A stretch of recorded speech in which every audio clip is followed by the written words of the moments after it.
দুয়ারে কড়া নাড়ছে পহেলা বৈশাখ। পুরাতনকে বিদায় দিয়ে নতুন শুরুর অপেক্ষায় জাতি। বাংলা নববর্ষ উদযাপন উপলক্ষে রোববার সচিবালয়ে বৈঠক অনুষ্ঠিত হয়। সংস্কৃতি বিষয়ক উপদেষ্টা মোস্তফা সরোয়ার ফারুকীর সভাপতিত্বে বৈঠকে অংশ নেন ঢাকা বিশ্ববিদ্যালয়ে ছায়ানট, বিভিন্ন জাতিগোষ্ঠী, রক ও ইসলামী সঙ্গীত শিল্পীদের প্রতিনিধিরা। তবে সরাসরি চারুকলার পক্ষ থেকে ছিলেন না কেউ। বৈঠক শেষে এবারের নববর্ষ উদযাপনের পরিকল্পনা তুলে ধরেন তারা। নিজ নিজ ভাষাকে, নিজ নিজ সংস্কৃতিকে আমরা প্রাধান্য দিয়ে এইবার আমরা সাংগ্রাই উদযাপন করব।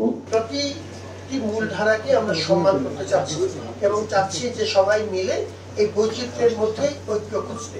সংস্কৃতি বিষয়ক উপদেষ্টা জানান, এবার চারুকলা থেকে বের হওয়া শোভাযাত্রায় নতুন রং, নতুন গন্ধ, নতুন সুর থাকবে।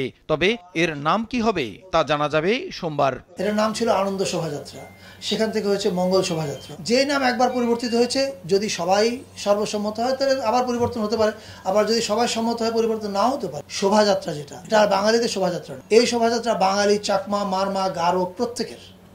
ফলে আমাদেরকে দেখতে হবে যে আমরা এমন একটা নাম যেন না দিই যেটা শুধুমাত্র আমাদেরই হয়, ওরা আর ইনক্লুড হতে না পারে।